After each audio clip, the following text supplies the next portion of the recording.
To Jesus for the cleansing power. Are you washed in the blood of the Lamb? Are you fully trusting in His grace this hour? Are you washed in the blood of the Lamb? Are you washed? Ngiyabingelela bazalwane egameni likaJesu Kristu waseNazaretha. uJesu Kristu inkosi. Ngibonga ithuba engiliphiwe namhlanje lokuthi nami ngiphathe izwi ngibe umlomo kaNkulunkulu. Kodwa-ke nginamahloni, nami ngisho njengaye uMoses owathi ethunywa uJehova ukuthi akayokhipha abantwana bakwa-Israyeli eGibhithe. Wathi Nkosi, njengoba mina ngingelona igagu, akaze ngibe iqaphuqaphu, nginamalimi, ngiyofike ngithini kuyinkosi uFaro. Nami-ke nginalolo valo nje nakho ukuthi ngibone ngathi angizukwazi ukuphatha umsebenzi. Kodwa-ke ngicela ukuthi uJesu Kristu waseNazaretha abe kanye nami. Umyalezo engiza nawo kungabi umyalezo ovela emlonyeni wami nasemcabangweni wami, kodwa ngithi mangivula umlomo ngikhulume inhliziyo kaNkulunkulu uqobo lwakhe. Ngizocela sifunde incwadi ka-1 Samuel chapter 15. Sizoyifunda nje yonke, kodwa-ke ngobude bayo ngeke ngikhona ukuyifunda word by word. Ngizocela ukuyixoxa nje njengendaba. Mayisuka lapha kuverse 1. Ithi uSamuel wathi kuSawule, uJehova wangithuma ukuba ngikugcobe ube yinkosi phezu kwabantwana bakhe bakwa-Israyeli. Ngalokhu lalela amazwi kaJehova. Ithi lapha ku-2 and 3, ngiyakuhambela ama-Amaleki ngalokhu akwenzayo kwi-Israyeli, amelana naye endleleni ekukhuphukeni kwakhe eGibhithe. Hamba unqobe ama-Amaleki, uchithe impela konke anakho, ungawahawukeli, kepha bulala besilisa nabesifazane nezingane nabancelayo nezinkabi nezimvu namakameli nezimbongolo. Esethunyiwe-ke kanjalo uSawule njengokwesithunywa esiuSamuel, sithunywa uJehova ukuthi amgcobe amnikeze leyo message. Useyahamba kuyohlasela ama-Amaleki. Mangabe wahlasela useyasho-ke ukuthi-ke akuhanjwe kuyohlaselwa njengokumyalelo kaJehova. Ekufikeni kwabo laphaya bafika nje okokuqala bayabulala, bayabhubhisa, sekuthi zonke iy'nkabi nezimvu, konke ney'kabhu, konke nje okwakubonakala kukuhle, kuthiwa babonakala lokho bengakubulali bekushiya. Babulala konke okuzacileyo nokungabukeki kahle emehlweni abo. Kuthiwa konke okuzacileyo nokubi emehlweni akhe bakubulala konke. Kodwa konke futhi lokho kwakubonakala kukhuluphele, kuthandeka emehlweni abo, including nenkosi yakhona, inkosi yama-Amaleki, abayibulalanga, babuya nayo iphila. uNkulunkulu useyahamba kuya kuSamuel. Ufika uyamtshela uSamuel ukuthi ngiphatheke kabi ngoba ngimthumile, ngimthembile uSawule, ngamgcoba waba inkosi. Mase ngimgcobile ukuthi akabe inkosi, ngiyamthuma, akawenzanga umyalelo wami. Ufike wayikhethela konke okuthandwa inhliziyo yakhe, wakushiya, wabulala konke okubonakala kukubi kwawakhe amehlo. Lokhu okudingwa yimi akangakwenza. Ithi mangabe iqhubeka-ke incwadi, ithi wase uSamuel wakhala ubusuku bonke, wathukuthela, wakhala ubusuku bonke. Wathi mayivuka wahamba wayomfuna uSawule, wamthola. Uthi mayefika kuSawule, uSawule usho kuqala uthi, hawu Jehova zabe nawe, akubusise. Kusho uSawule lona owonile uNkulunkulu. Uthi akube uSamuel obusiswa uNkulunkulu ngoba yena wazi ukuthi uyinkosi, uyena ophethe isibusiso. Noma onile uNkulunkulu wazi ukuthi yena kodwa njengenkosi egcotshiwe usaphethe isibusiso. Uyambuza uSamuel uthi, Sawule, yini pho mawuwenze kahle umsebenzi kaNkulunkulu njengokusho kwakho? Yini lekhala endlebeni zami? Umsindo wezimvu, umsindo wey'nkabi yini le ekhala ey'ndlebeni zami? Usethi hhayi, abantu abenze lokho bathathe konke okuhle ney'nkabi nezimvu bathi bazohlabela uJehova wakho Samuel. Kusho uSawuli akayisoli yena namanje, noma esetshelwa ukuthi uJehova akathokozile, still akayisoli. Uthi kuthathwe ngoba kuzohlatshelwa uJehova wakho. Base yamtshela uSamuel wathi uJehova phoxekile ngawe, uzokususa, ngeke usaba inkosi. So nginalawo mazwi-ke engiwaphethe namhlanje ukuthi ngiwashere nani bazalwane. Ngizothi namhlanje uJehova usikhethile, usithembile. Sinikezwe ugcobo ngoba singamakhosi abekwe nguKristu ukuthi sikwazi ukuphuma siyolwa nama-Amaleki. Ama-Amaleki isizwe esavimba abantwana bakwa-Israyeli ukuba bakhuphukele bekhuphuka bephuma eGibhithe. Ama-Amaleki isizwe esama endleleni yabo. Uthi uNkulunkulu ngiyakugcoba ngithi hamba uyophindisela laphayana.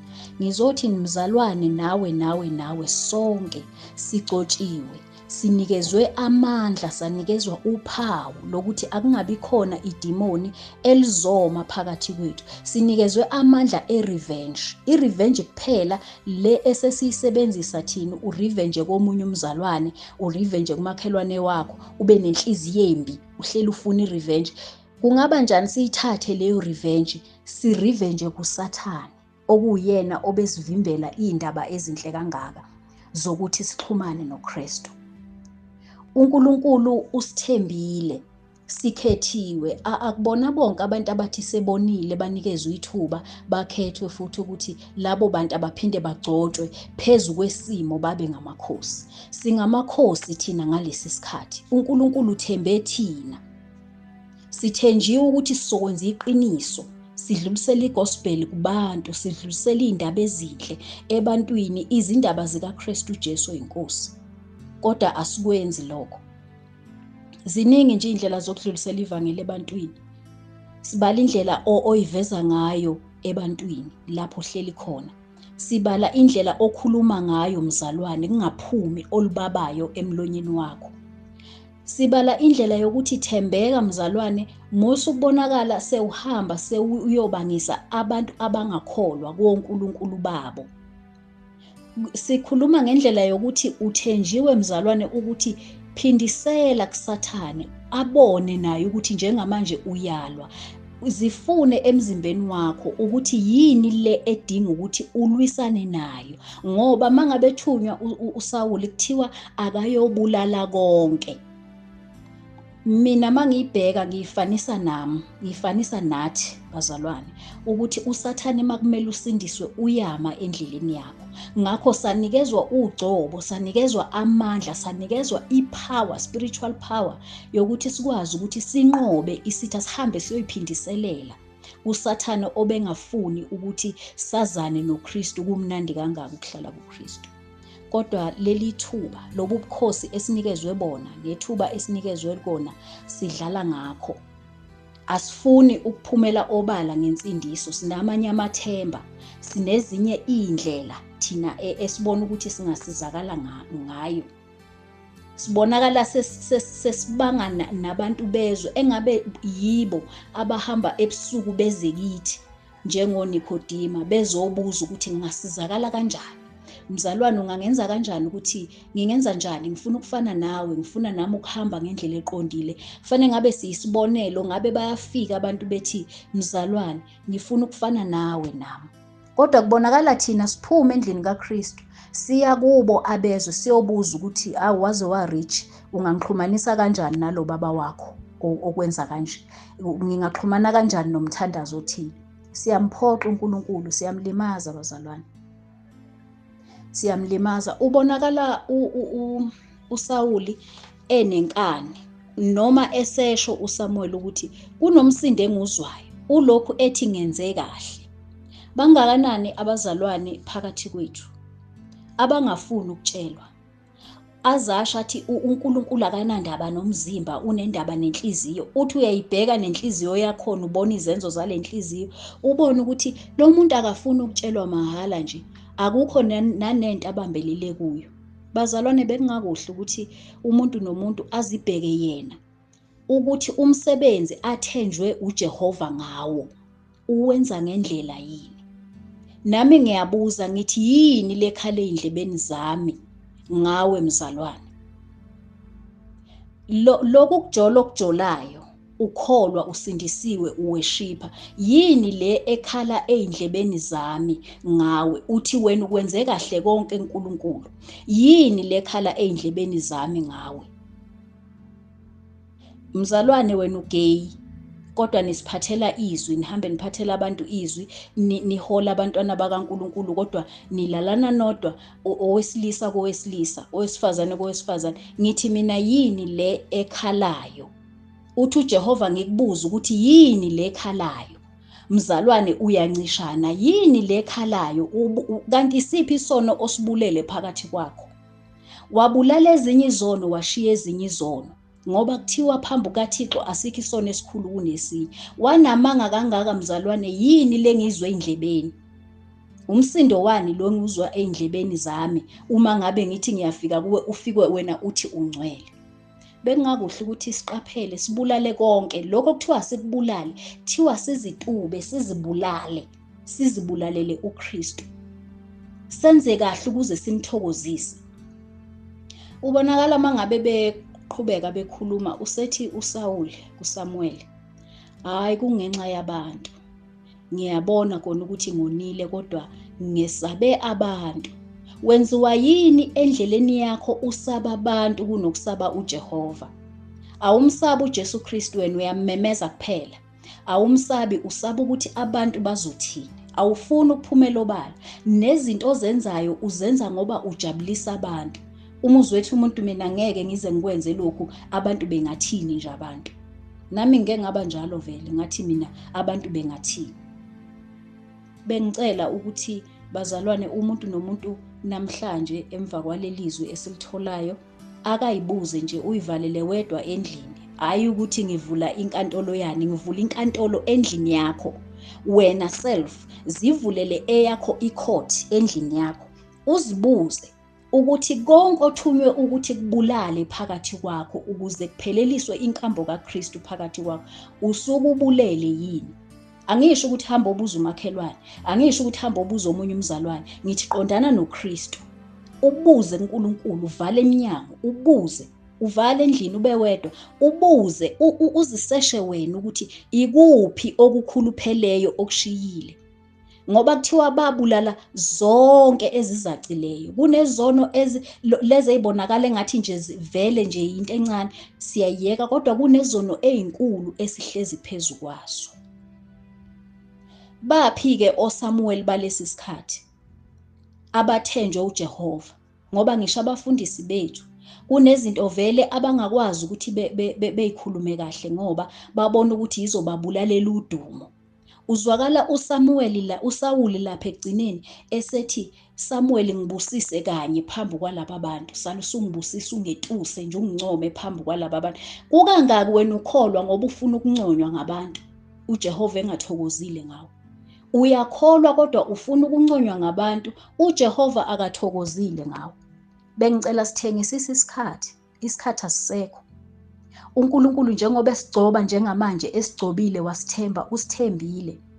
Ngelinye ilanga ngathi ngisemthandazweni, ngithandaza, ngangikade ngisempini nje ethize spiritually, wathi uNkulunkulu kimi, ngangingalele, kwakuwumbono, lowo mbono ngavuka nawe emthandazweni ngikhuleka. Wathi uKristu kimi, lesi yisikhathi sakho sokugcina. Ngayibona engathi ngihamba phezu kwendawo engingaqondi, noma malanga bomlilo, noma udaka olubomvu, noma yini ephansi. Engathi mangiyibheka mpumalanga ntshonalanga ngiyiboni le ndawo ukuthi iphelaphi, khona mawungawela njengoba iphansi kanje, mangingawela phansi ngabuya kanjani. Ngayibona ngihamba entweni encane ewumucu esilver. lathi izwi kimi, uma-ke waqaphela unyawo lwakho njengamanje, qaphela unyawo lwakho lungasheleli ngoba yithuba lokugcina. Qaphela into oyizwayo, oyilalelayo, qaphela into oyikhulumayo, qaphela izenzo zakho njengamanje, uqaphela indlebe yakho, qaphela umlomo wakho. Wathi uma-ke unyawo lwakho laphazama kule ndlela encane kanje ohamba ngayo, angeke usaba namandla okuphuma. Bangakanani abazalwane begcotshiwe? Mhlambe nike nimbone umzalwane obegcotshiwe ethenjiwe uKristu, uma-ke wawa ekukholweni wamhlubuka uNkulunkulu, kuba wesi, wenza aze adlule izwe, aze adlule isikhathi bengakasindiswa. Ngicela siqapheleni bazalwane, ngoba sesiyalazi iqiniso, ukuwa kwethu kuyoba kukhulu. Ilo myalezo engiwuphethe namhlanje ukuthi bazalwane, ugcotshiwe, unikiwe amandla okulwa namadimoni, unikiwe amandla okuyiphindiselela kuSathane, kodwa wena kunezinto ekaSathane osayiphethe. USathane usangena endlini yakho ngamaphupho, angena ahlala abe comfortable uSathane endlini yakho ngoba wena kunezinto ekaSathane osayiphethe. Lezi eyinonileyo neyikhulupheleyo usayiphethe, usaphethe ngisho inkosi yakhona. Inkosi yama-Amaleki senawe, uphume laphana uthi holy holy kubantu, kanti uyazi ukuthi wena unezinto ekaSathane. Sidlalelani ngoJesu Kristu? Wabethelwa okwangempela, thina simkhonzelana okokudlala, why singamkhonzi nathi okwangempela? Ngicela uyibuze mzalwane ukuthi yini ekaSathane esendlini yakho njengamanje ezokwenza ukuthi uSathane angagive up kuwena, ngoba uSathane mayibona ukuthi uphumile kuyena ngenhliziyo nangezenzo nangakho konke, uyahamba kukhohlwa. Wena yini ukholwe 10 years uSathane lokho ekulandela? Yini ekaSathane esendlini yakho? Yini ekaSathane ehlala enhlizweni yakho? Yini ekaSathane othi uma uphumela ezweni ufika ufithe wena ezweni?